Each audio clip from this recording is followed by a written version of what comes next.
imana ije kongera kugosora. Iravuze ngo mbese uzavuga igeze ryari? Imvura igiye kugwa, kandi iyo mvura buri muntu warava sayibone topenevoniyansi. Abantu bari ku mugoroba ariko ntabwo bazi ko bari ku mugoroba.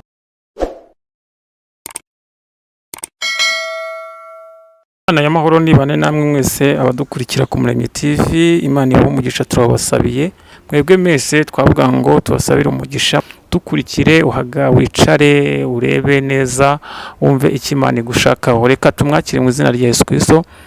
Yesu nashimwe mukozi w'Imana, iminsi yari imaze kuba myinshi cyane. Yesu nahimbazwe. Mumeze muti? Tumeze ubundi ijambo ry'Imana riravuga ngo tukiri mu isi dufashe igihe mu ntambara. Buri muntu wese rero afashe igihe mu ntambara. Hamwe no gusenga Imana byose rabizi igomba kubikemura. Ariko tuvuge ko uri muri Kristo Yesu intambara nazo zigomba kubaho, kuko hari ijambo ry'Imana ntago nibuka aho riri, riravuga ngo ibigeragezo nagasabone k'umukiranutsi. Yes. Kigeragezo nagasabone k'umukristo wari we wese, kandi ni ngombwa kugira ngo ako gasabone agakarabeho. None mukozi w'Imana abavuga ko iyo umuntu ahuye n'ikigeragezo hari igihe yumva ko Imana idahari. Urakoze. None wowe mukozi w'Imana urabyumva gutima?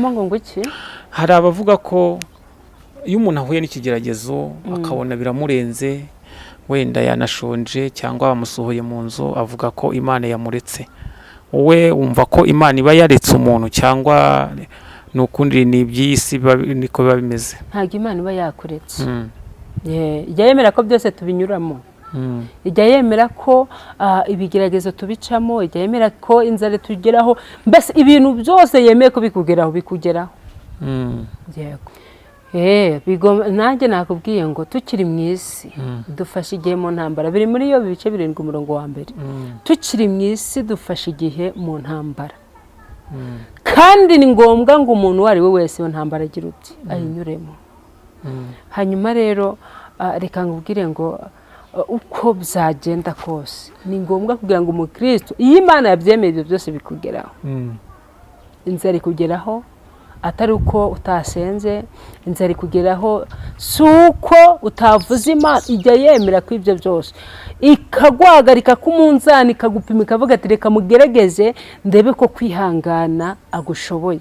Yabona kwihangana ugushoboye rero ikavuga ati mwana wanjye akira ibyo kujya wirire n'ubundi. Ntabwo tuvuge ko kwa Yesu hari ukuntu kera twajyaga dutera amakorasi ngo kwa Yesu biranagana. Ngo bigeze ngo biranagana, hari amafaranga, hari ibiryo, hari inyama, hari imiceri. Ariko ubundi reka nkubaze, iyo umuntu agiye kwikosi, iyo umuntu agiye kwikosi amanza kugira uti, iyo umuntu kugira ngo abe umusirikare abanza guca hehe kwikosi. Avugaga ngo kuki abakristo ari bahura n'intambara nyinshi cyane ugasanga, ariko kera twajyaga tuvuga ngo tutera amakorasi bavuga ngo kwa Yesu biranagana. Niko bimeze? Gihe rwose Imana aya makorasi nubwo baho, ariko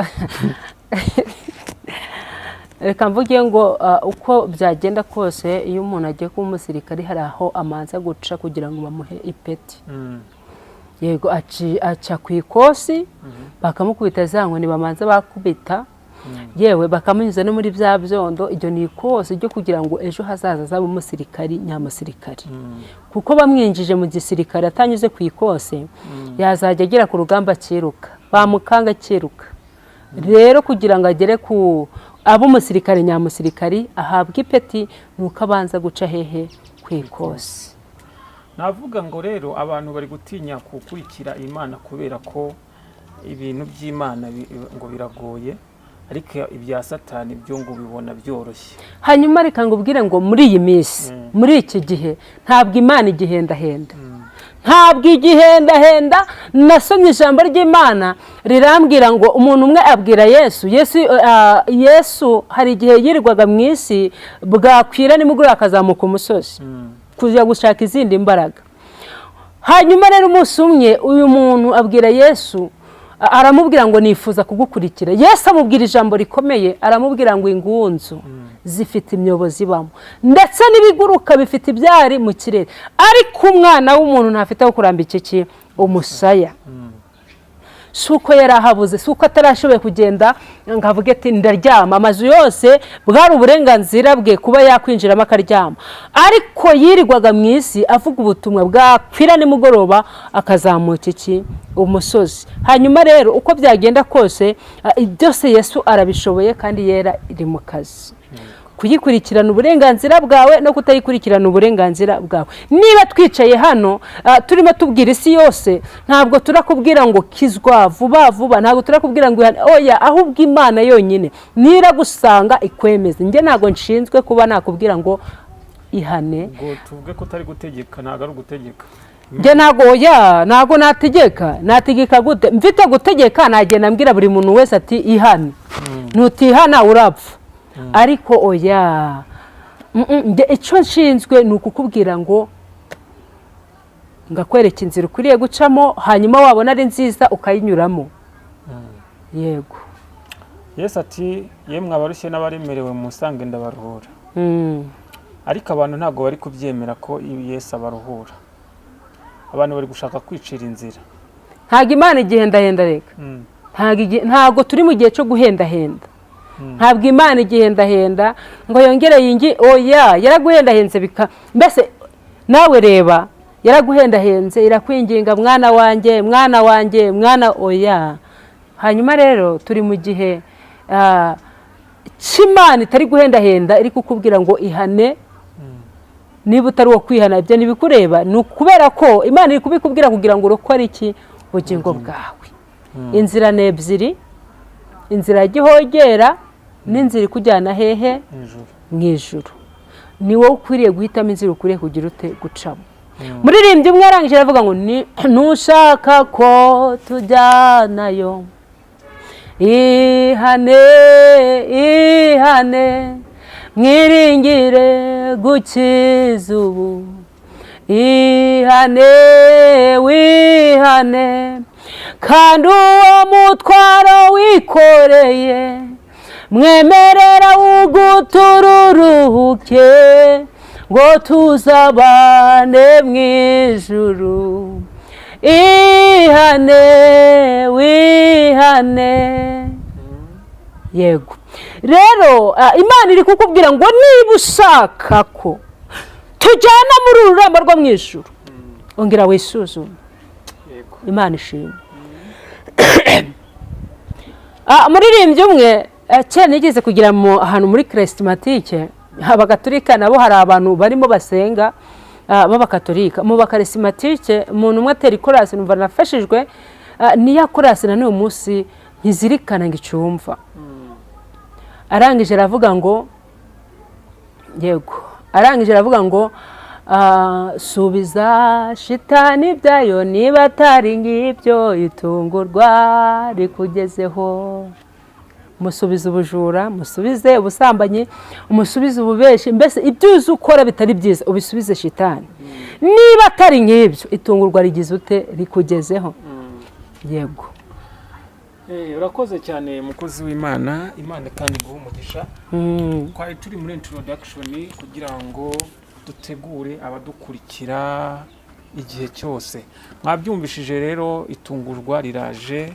Mwebwe mwese nimuze muri Kristo Yesu, niho hari ubuhungiro, kuko no kubwana abagiye mu nkuge bajya mu gakiza. Abo kubwana abagiye mu nkuge barakize, ariko abagumye hanze babisuzuguye bararimbutse. Nawe rero dukurikiye kubwano yarababuriye ngo bihane bahunga umujinya irabananira. Murabyumva rero ku Muremyi TV tuba tugira ngo tubabwirize, tubaburire muze muri Kristo Yesu, namwe mukirire mu nkuge, kuko Yesu Kristo yarayiremye arayitudodera. Reka tumuhe karibu none hadusengera Imana. Mana data wa twese, uri umurengezi mwiza, uri Imana ikomeye, uri Imana ifite imbaraga. Turagushimiye ko twongeye kubona umwanya wo kuza ku Muremyi TV, izina ryawe nirihabwe icubahiro. Muri uyu mwanya tuguhaye ikaze ngo uze tukoreshe natwe tukubere igikoresho abantu badukurikiranye ku Muremyi TV. Ijambo ryawe ubutumwa bugire aho bubakura bugire naho bubashira, nibububake. Nyakubahwa Imana, twamaze kumenya neza ko hari inzira ebyiri, kandi si ubwa mbere tubyumvishe, si n'ubwa kabiri, ahubwo nibyo dusanzwe tuzi. Ayiwe, iyi nzira ijya mu ijuru n'ijya Gehonomu, kandi buri muntu wese akwiriye guhitamo inzira akwiriye kugira ute gucamo. Turakwinginze tope esta ya bone sanse, helewazo pe esta ya bone sanse. Shigikira abantu bawe, nanjye nshigikire, uturengere, uyu munyamakuru umurengere ma. Helewazo pe esta ya bone sanse Gustine fo sanse doveria sire. Izina ryawe rihabwe icubahiro. Urakoze gumana natwe, udushigikire muri byose, uko niko dusenze twizeye mu izina rya Yesu. Amen. Komeza ni karibu. Murakoze, turabashimiye munyamakuru, turagushimiye kuko wongeye kutugira icyizere ukuntu dutumira ku Muremyi TV. Hanyuma Imana iguhe umugisha abantu badukurikirana ku Muremyi TV, namwe tubasabiye umugisha, ariko tubasabiye no gukizwa mu izina rya Yesu. Imana ishimwe cyane. Hanyuma reka nongere mbabwire ngo uyu muririmbyi twaririmbye uri kuvuga ngo nushaka ko tujyanayo, ihane wihane, mwiringira gukiza ubu. Ihane wihane, kandi uwo mutwaro wikoreye, mwemerera ugutururuhuke, ngo tuzabane mu ijuru. Ihane kandi uwo mutwaro wikoreye, mwemerera ugutururuhuke, ngo tuzabane mu ijuru. Ihane wihane, uwo mutwaro wikoreye, emerera Yesu awuguture kugira ngo mujyane muri iki gihugu. Imana ishimwe. Reka ngubwire yemwe bantu b'Imana, mwashize ibiti mu matwi, Yesu aje kongera kubonana namwe. Imana irambwira ngo mbwirire abapasiteri bo muri ADEPR ndetse n'abarimu, ubabwire ko hari abagiye kwirukanwa. Murabizi ko byaciye hano ku Muremyi TV, ariko noneho uyu munsi Imana yampaye ijambo rikomeye, irambwira ngo ninze mbwire abantu b'Imana ko igiti kitatewe nawe cyose kizaranduka. Imana yambwiye ngo mbwire abapasiteri ko Imana ikomeje kujanjora muri ADEPR. Imana yambwiye ngo igiti kitatewe n'iyera, ico ni ukuri. Imana ije gukomeza kugira ute kubirandura. Abantu bagiye kuvugishwa amagambo menshi, ariko nimushake muce bugufi, kuko niba Imana yaravuze ntabwo izakoresha umuyaga, ntabwo izakoresha ibiti, ahubwo izakoresha abantu. Niyo mpamvu iri gukoresha umuntu w'Imana. Yesu abagirire neza, rero mwimutera amabuye, ahubwo ari gusohoza iby'Imana yagize ute yavuze. Tope estanse gusa harimo n'abari kubigenderamo, ariko reka mbabwire ngo iyeri iri mu kazi. Imana iracyakomeje gukubura muri ADEPR. Tope esta ya bonesire, yele wazope estanse tayi bonesire. Abantu bari ku mugoroba, ariko ntabwo bazi ko bari ku mugoroba. Yesu akugirire neza. Hele wazope. Ariko nanone iyera yambwiye ngo abantu bubashe Imana, nayo iracyabari imbere kandi iracyabashigikiye. Yesu abagirire neza cyane. Imana yambwiye ngo nize mbwira abantu ngo umurimo w'Imana wishwe n'abakozi badakomeye. Yesu batazi intambara, batazi ibibazo, ari abanyamagambo, ari abibone, ari abarozi, ariko Yesu araje. Umurimo w'Imana wishwe n'abakozi badakomeye, si intambara. Umurimo w'Imana wishwe n'abakozi badakomeye, si intambara. Nehemiya atangira kubaka, abanzi be batatu barabimenya, bamutumaho ngo babone uko bamwicira umurimo. Turasenga, bariya bose baradukangisha ngo amaboko yacu atenebuke, umurimo wawe ntukorwe. Ariko Mana, nkomereza amaboko. Imana ikugirire neza. Reka nongere nkubwire ngo Nehemiya arimo yubaka, Sanibalati na Tobiya ndetse na Geshemu baravuga ngo twubakanye umurimo. Barangije bamutumaho. Nehemiya bitegereje aravuga ngo ndamutse ngiyeyo banyicireyo. Arababwira ngo nta gihe mfite cyo kumanuka ngo ngire ute mbasanga aho muri. Yesu akugirire neza. Amen. Hele wazope estaya bonesans. Gustinevo sanse doveriasire. Etayi bonesanse. Etaboveria. Imana yambwiye ngo ninze mbabwire ngo nyiri umurimo ni ubereye maso itorero rye. Arongera arambwira ngo aje kongera gukubura, ndetse gukubura gufatanyije no gukubita. Imana ibagirire neza. Yesu yongera agaruke ku buzima bwanyu. Yesu yongera agarutse. Jambo ry'Imana rivuga ngo iki muri Yobu igice cya 7 umurongo wa 1, ngo hahirwa uwihanganira ibimugerageza, ngo kuko namara kwemerwa azambikwa ikamba ry'ubugingo.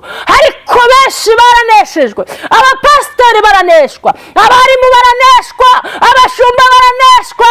Imana ije kongera kugosora. Haleluya. Ije gukura urukungu mu masaka. Tope estaya bone. Ije gukura urukungu hehe mu masaka. Birashoboka ko abaye urukungu. Abantu benshi barikakaje, abantu benshi baribona, ariko Yesu aje gukora icyo akwiriye kugira ute gukora. Nzavuga ngeze ryari bantu mutuye isi ko mwanze kwemera. Nzavuga ngeze ryari bantu mutuye isi ko mwanze kwemera. Muravuga ngo ibikomeye biri hehe, mwibwira ko bitaje kandi bibarimo byarasohoye. Nzavuga ngeze ryari bantu mutuye isi ko mwanze kwemera. Yesu abagirire neza. Abantu barimo barakunda ubuhanuzi bw'ibitangaza, bagakunda ubuhanuzi babwira ngo Imana iguhaye imodoka, ariko mu by'ukuri n'ubimubwiye namubwiye Pirate wicaye ku masezerano y'amahuri. Umuntu umwe twigeze gukorana ikiganiro aravuga ngo mbese ufite nza Imana imeze gute? Birashoboka ko waba ufite nza ivuga ngo nzakwanika, birashoboka ko waba ufite nza ivuga ngo nzagukoza isoni, birashoboka ko waba ufite nza ivuga ngo nzagusebya. Yesu akugirira neza cyane. Hari ukuntu Imana ijya gushiramo katamoro ikagukubitiriye imbere inyuma, nta muntu ukubona, hanyuma bamwe bakaguhakanira abandi bakabyemeza. Icyo gihe rero ni ukuvuga ngo uburi mu rungabangabo. Ntabwo Imana iba yakakwanika, abantu baba baguhakanira abandi bakwemerera. Yesu akugirira neza, ariko amahirwe meza nuko wakwicarana ijambo rivuga ngo nzakugirira neza. Yesu yazamukaga umusozi, si uko arananiwe kuba yaryama, ariko noneho igihe kiragera ngo akazamuka umusozi akajya gushaka izindi mbaraga kugira ngo abone izindi z'ikindi gihe abone ukuntu aje kubwiriza. Yesu akugirire neza cyane. Wowe uri muntu ki? Uri iki imbere y'Imana? Niba Imana yarishe Mose, na n'uyu munsi na n'aya magingo nta muntu uzi ahantu yashinguwe, nta muntu uzi aho icyo gituro kiri. Uri muntu ki? Bana yanjye, uri muntu ki ufite imirimo kuzibutsa Imana ku munsi mubi, dore abandi barangije gukora wowe ucicaye. Iki gihe si cyo kuruhuka, haguruka dukore, umukoresha wacu agiye kuza kuduhemba. Iki gihe si icyo kwicara, nta nubwo ari n'icyo kudamarara, ahubwo ni igihe cyo kugira ute, cyo gukora. Ni igihe cyo gukora, ni igihe cyo gukora. Yesu abagirire neza. Yesu yongera abambika imbaraga. Ufite mirimo ki uzibutsa Imana ku munsi mubi? Hili wazope esta ya bone sansi. Yesu agushigikire ndetse Yesu akwambika imbaraga. Iki gihe ntabwo ari igihe cyo kudamarara, si igihe cyo kuzuyaza. Reka mbabwire ngo Imana iracyarobanura. Imana yarabitegereje, irangije isanga benshi barabaye urukungu. Niyo mpamvu Imana iri kurobanura urukungu mu masaka. Ntabwo yakwemera ko izi ntopfu zikomeza kwica amasaka, ahubwo iragenda igakuramo uru rukungu kubera ko rushobora kwangiriza amasaka. Yesu abagirire neza, Yesu ababere maso. Reka dusome ijambo ry'Imana. Abantu bari ku mugoroba ariko ntabwo bazi ko bari ku mugoroba. Abantu bageze mu gicuku. Imana nta mikino ifitanye namwe. Abantu murarambiwe mugeze igihe cyo guhembwa. Mbese uzahembwa iki utakoreye? Yesu akugirire neza. Niba Mose yararakaye agakubita urutare kabiri, yaragakwiriye gukubitaho rimwe. Yesu ntabwo bamukubita kabiri. Yesu ntabwo yapfuye kabiri, ni rimwe ryonyine. Hanyuma ndabyibuka ijambo ry'Imana ryaravuze ngo nuko Abisiraheli babwira Mose, ngo nuko Mose abwira Imana ngo Mana, hari kubura gatoya ngo bantere amabuye. Mu by'ukuri ibyo Mose yaravuze byari ukuri, ariko noneho Mose yafashwe n'uburakari, arangije akubita ku rutare kabiri. Imana ikugirire neza. Imana ibwira Mose, iramubwira ngo nkikiriye igihugu, ariko ntabwo uzagira ute, ntuzagikandagiramo. Hanyuma Mose Imana iramushingura, n'amagingo n'aya nta muntu n'umwe uzi ahantu Mose yagize ute, yashinguwe. Tope estaya wirevo sase. Imana nta mikino. Reka nkubwire ngo nta mikino ifitanye nawe. Yewe ukurikirana Umuremyi TV, Imana nta mikino ifitanye nawe. Igarukanye imbaraga zikomeye. Iravuze ngo mbese izavuga igeze ryari? Bantu mutuye isi ko mwanze kwemera, izakora iki? Banyarwanda, yemwe batuye inyuma y'igihugu, Imana izakora iki? Imana yambwiye ngo ize kugera tope estaya bone sansi. Ele wazope estansi. Ize kugera mu gihugu cya Uganda, kandi ije gukoramo imirimo n'ibitangaza. Umuntu uwo ari we wese asumva kuri iyo mirimo. Yesu akugirire neza ndetse Yesu yongera gushigikire. Reka mbwira abantu bari i Burundi, Yesu abashigikire cyane. Hanyuma rata imvura igiye kugwa, kandi iyo mvura buri muntu wese izamugeraho. Tope estaya bone. Ahubwo mube maso kugira ngo tayibonesire buri muntu wese azashaka aho yugama iyo mvura. Ufite ayahe masengesho azatuma iyo mvura itakunyagira? Ufite ayahe masengesho azatuma imvura itakunyagira? Wa mugabo we, ufite ayahe masengesho? N'ayahe masengesho ufite? Imana irimo iragosora. Rava sayibone topenevoniyansi. Imana iri gupfusha abantu bagacuza ubukwe, ariko abantu bapfusha ndetse bakarira. Imana ibagirire neza. Yesu abagirire neza. Yesu yongera abashigikire. Imana irababaye, ifite umubabaro ku bwanyu. Imana iri kurira. Yesu ari kubabazwa nuko iri kubahamagara, iri kubabwira ngo nimuze munywe amazi ku buntu, muze mutware amazi ku buntu, ariko mukaba mwarashize ibiti mu matwi. Imana iri kubitegereza igasanga abantu benshi barahindutse imva. Iri kubitegereza igasanga mwarahindutse imva. Hari aho nasomye ijambo ry'Imana rirambwira ngo bafarisayo mutanga kimwe mu icumi n'isogina za nyiragasogereza, ariko nimukiranuke ngo mumeze nk'ibituro bitagaragara, abantu bakabigenda hejuru batagize ute, batabizi. Igituro ahantu bashinguye ntabwo umuntu yahagenda ngo igituro kimenye ko umuntu yahanyuze. Oya, ntabwo bishoboka. Nubwo wahanyura kanshuro kajana, ntabwo igituro gishobora kugira ute kubimenya. Hanyuma rero abantu niko bameze. Abantu babwira kwihana ariko bagasesenguramo ibyabo. Ariko reka mbabwire ngo Imana iri kugiza agace gace. Birashoboka ko ushobora kubigenza gutya ejo ugahura n'impanuka. Mbese waba upfanye iyihe migambi? Waba ufite iyihe mirimo? Waba upfuye wihanye se? Imana yanyeretse impanuka nyinshi, inyereka uburwayi. Bantu nimusenge, bantu nimwiyarure hakiri ku manywa. Reva sopenevo, nimwiyarure izuba ritararenga. Yemwe nimwiyarure, Imana ibagirire neza. Tugiye gusoma ijambo ry'Imana. Reka dusome ijambo ry'Imana dufashe gusoma muri Luka ibice 9 umurongo wa 57 n'uwa 58. Luka ibice 9 umurongo wa 57 n'uwa 58. Umutwe w'amagambo uravuga ngo gukurikira Yesu nibyoroshye. Gukurikira Yesu bene data ntago byoroshye.